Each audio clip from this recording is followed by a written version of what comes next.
Vincent Calyada. Hello mga kalingap, magandang hapon po sa inyong lahat. At yan, kung bago pa lang po kayo sa aking YouTube channel, ako po si Vincent Calyada. Paki-like and share po nitong video ito para mapalawak pa po natin pagtulong po natin sa mga kababayan. At huwag niyo pong kalimutan na pinutin po notification bell para lagi po yung updated po sa aking mga bagong uploads. So ngayon mga kalingap, ayan, Bible study kami. At nalaman ko yung problema ni Paring Pure Health. So ayan, kakamustahin natin si Paring Pure Health. Siyempre, madami din itong pinagdadaanan po sa kanyang buhay. So, tara po. Ayan mga kalingap, si Paring Pure Health. Yes po. Bro, kamusta na bro? Okay lang naman bro, medyo okay na ngayon. Pero nung mga last week talagang hindi talaga okay. Hindi okay. Bakit nasabi mo hindi okay? Dun sa sa nangyari bro sa akin so, na hindi ko akalain na kasi araw-araw ko naman siyang kasama kumbaga lahat nakakausap ko siya. Yung pala mayroon pa siyang dinadamdam na parang may kulang. Kasi bro, nung time na yun nagba-Bible study tayo. Nagulat ako nung inopen mo yun. At bigla akong naluha. Kasi di mo nagulat din ako kasi nakikita ko sa pamilya nyo ang saya-saya. Parang halos lahat nga ng gusto ng mga anak mo nabibigay mo.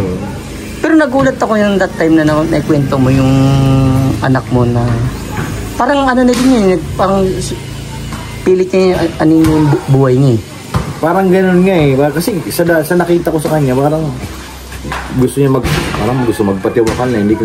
Totoo lang bro, ayaw niya talaga ipasabi yun Pero inano ko doon kanya sa Bible study natin, inopen ko yun kasi isa rin yun sa yung di ba topic natin bilang ipagpapasalamat mo sa mga nakaraang linggo. Yun talagang kaya doon ko na kasi kung lumala pa ang sugat niya doon bro, mas mahirap kasi halos buong braso bro ang puro dugo talaga tapos sa legs. Inisip ko nga kung wala talaga si Lord, mukhang delikadong kalagayan ng aking bunso.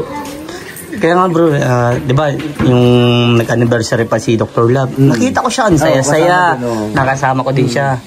So, tanong ko lang bro, wag kang magalit o wag ka man sa tatanong ko. May pagkukulang ka ba? O kayong dalawang mag-asawa sa anak niyo? Sa tingin ko mayroon din bro, kasi din ko nga rin nung time na yun na siya, kita na namin na gano'n ng kalagayan. Niyakap ko siya, pero hindi ko binitawan kasi kung hindi titigil ang pagdugo, nadaling ko sa ospital. Doon siya nagkwento na parang kulang daw ako kulang ako sa attention sa kanya. Palagi daw akong busy. Sabi ko, sa isip ko naman, parang hindi naman kasi araw-araw nandun ako. Alam naman nila pag nalakad ako ng ilang days na hindi uuwi. Pero, kumbaga, dapat sabi ko sa sarili ko, may kulang pa. May kulang pa pala na dapat ibigay ko sa mga anak ko. Yun nga yung kakausapin mo sila na kayo lang. Yung attention baga na kasi yung ganun bro, hindi biro. Hindi na biro yung bro. Akala mo okay kami, kagaya ng kwento mo, nakita mo kami doon masaya. Pero yung pala, sa loob ng aking bunso, meron pala siya nakatagungan. Kumbaga may hinanakit, tapos nadagdagan ng stress sa school. Yung pakiramdam niya raw, hindi na siya makahinga. Kaya mas gusto niya lang mamatay. Parang ganun baga nga niya. Kasi wala na, parang hindi na doon siya makagalaw. Nung nakita mo yung yung anak mo na ganun, ano yung agad pumasok sa isip mo bro? Ang ko agad ko kasi nataranta rin ako, dinampot ko agad, tinignan ko kung kaya kong patigilin yung pagdurugo. Yun ang inuna ko. Pero hindi ko na inisip yung sarili kasi baga may high blood din ako. Kasi kapag magpadala ka, baka mauna pa ako Pero pagkatapos nun, nakita ko na okay na, hindi na siya masyado nagdudugo, na patigil namin lahat ng doon ko naramdaman na bigla ko nang hina. Sabi ko po, una-una yung nervyos ko, hindi pa na, baka nauna pa akong matigog doon sa anak ko. Kasi kung naramdaman ng hina ko, tapos napaupo ako, inom ng tubig. Pero okay na yung bata, nakakalma na. Kalmado na siya, hindi na nag-iiyak. Kasi nung dinampot ko talagang umiiyak, mas namumutla na. Halos wala nang dugo yung labi. Ginaganon ko nga yung labi niya, kasi ang putla na Matagal na kasi nakahiga sa sahig, hindi sa kama niya, sa lapag talaga nakahiga. So yun, nagkalat na yung niya doon. Dugo. So anong sinabi mo lang sa kanya? Ang naman, nung humupa na, kinausap ko siya, sabi ko, wala namang problema Nandito lang naman ako sa tabi mo. Kung anong problema, sabihin mo lang. Huwag kang mahihiya, sabi ko nga. Sa ibang tao nga, inaano ko yung mga problema nila, tayo pa kaya, ng pamilya. Kaya ano rin yung bagang natuto rin ako nagising din ako na dapat hindi na pwede yung kabaliwalain mo. Kasi iba na ngayon ng mga bata bro, madali na sila magtampo. Yung kunting ano mo lang, hindi kayo magkaintindihan, hindi pa lang dinadamdam na ng mga bata pala yun. Kasi si Mrs. medyo hindi niya pinapakinggan yung mga bata pag may hinaing. Nagkataas din minsan ng boses. Siguro doon dinadamdam niya. Tapos pag nakikita niya raw ako, nasa bahay niya, siyempre nag-i-edit tayo kung ano ng cellphone.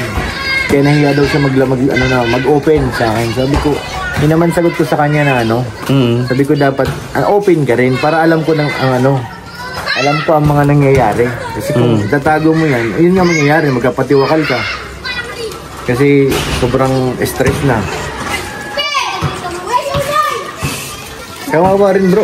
Ngayon ko lang napagtanto na ganun pala ngayon ng mga bata. Hindi kagaya sa atin noon na matibay. Yung panahon natin na kahit anong mangyari, laban kung laban. Ngayon hindi na.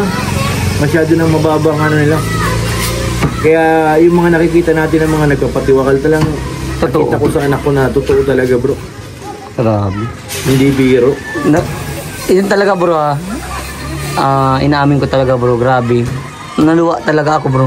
Kasi siyempre ikaw yung tatay na makikita mo yung anak mo gano'n parang papatikwakal. Sabi ko ang sakit sa yun bro. Ang sakit sa puso yun. Gawa nun, hindi hinanting ko na. Oo. Pero makikita mo yung anak mo nagsasariling gano'n. Hirap bro. Ang sakit sa yun bro. Sakit niya. Alam mo nung dinambot ko siya, di ko alam kung paano ko kinaya yun Yung alam mo kasi minsan matataranta ka, di ba? Yung mauna yung nervous mo. Pero sa akin parang iba pag si Lord talaga ang umano. Pero ngayon bro, iniinda ko yan.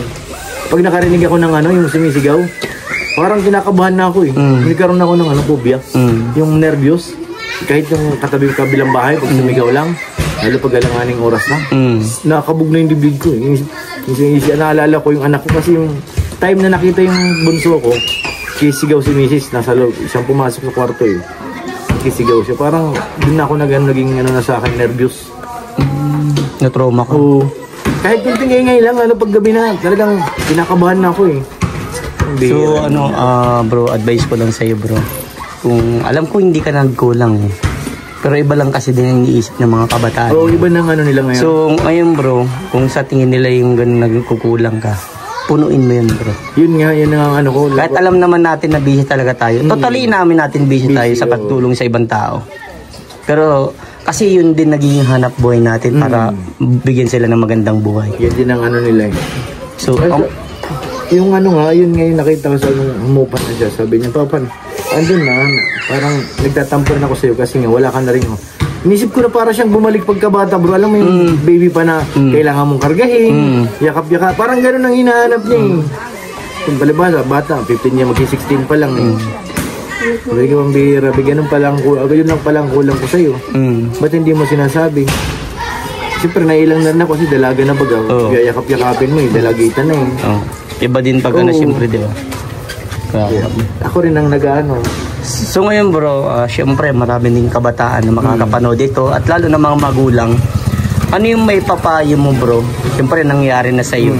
May papayo mo na pwedeng nilang kapulutan ng aral na makakapanood nito. Siguro sa mga magulang, mga lalaki man o babae yung anak natin. Kasi sa panahon talaga ngayon iba na.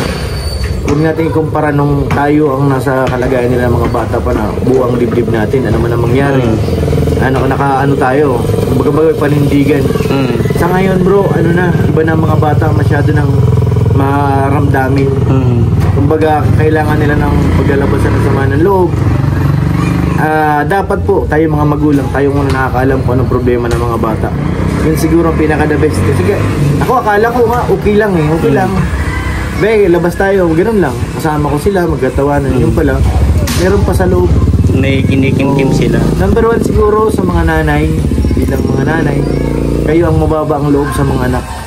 Hindi yung porket ayaw nyo, babanggayin nyo na ulit yung bata. Doon kasi nag-start yung doon nagsimula. Yung pagiging maramdamin niya. Yung nagsusumbong sa iyo. Tapos, ang dating, parang yung anak mo pang naging kasi papagalitan mo siya Parang lumalabas siya, mali. Hindi pala tama yun. Kasi dati nung bata pa talaga yan bro, doon sa Manila, kakwento ko lang, di yan talaga lumalabas ng bahay. Elementary sila. Pag umuwi yan, na umiiyak, talagang sinusugod namin. Kasi mga baby at saka alagang-alaga. Sabi ko, pag nasa loob kayo ng bahay, na dito kayo awayin, parang gano'n ang pahingatuwiran ko eh. Hindi na pala normal yung ganun, bro. Parang yun naging cause na okay lang, nasa loob naman ng bahay eh. Hindi pala ganun. Dapat kahit nasa labas kung saan man, aalalahanin mo palagi sila. May message mo, tawagan mo. Kasi pag nasanay silang ganun, pag kinontra mo, ayan na, nangyayari. Magkagiging maramdamin na. Grabe, ano. So, and bro, talagang nagulat ako sa pangyayari, ano. So, bro, ito, kung mapapanood dito ng anak mo, ano yung pinaka-advice mo sa kanya? At kung may nagawa ka man sigurong kasalanan o whatever na may pagkukulang ka, ito na bro, pagkakataon din na. Siguro ba, kung napapanood naman to, sorry kasi si Papa minsan busy. Hindi lang minsan, halos araw-araw busy. Pero ano man, nabawi naman ako. Siguro baka kulang lang yung dating sa iyo na pagbawi ko. Sa ngayon, naayusin na natin kung saan man ang lakad ko hanggat maaari bit-bit na sila. Ayaw ko nang iwanan. Kasi ng mga nakaraan bro, pag sinabing ayaw sumama, okay na lang. Pinapabayaan ko na sila sa bahay. Pero ngayon hindi na pwede. Kung yun nangyaring ganun, paano kung wala ako doon, wala kami sa bahay, sila lang magkapatid. Hindi mas lalong naging mahirap, naging malala. Wala makakatulong. Kaya siguro, yun na yung mambawi ko sa kanila. Basta pag may problema kayo, nandito lang si Papa. Pag kayo may magsabi. Ibang tao nga, lumalapit sa tatay niyo para humingi ng advice. Kayo pa kaya mga anak na, kayo priority ang mga anak. Kaya medyo talaga bro. Naalala ko bro talagang Nalulo ako. Mahirap ipaliwanag pag nakita mo na yung actual na nangyayari. Talagang hindi ko alam kung alam ko bro, ito bro, kahit hindi mo sa akin sabihin, alam ko nakikita ko sa mata mo, naiiyak eh. Ramdam mo talaga bro. Nararamdaman kita eh. Talagang pinapakita mo na matigas ang kalooban mo.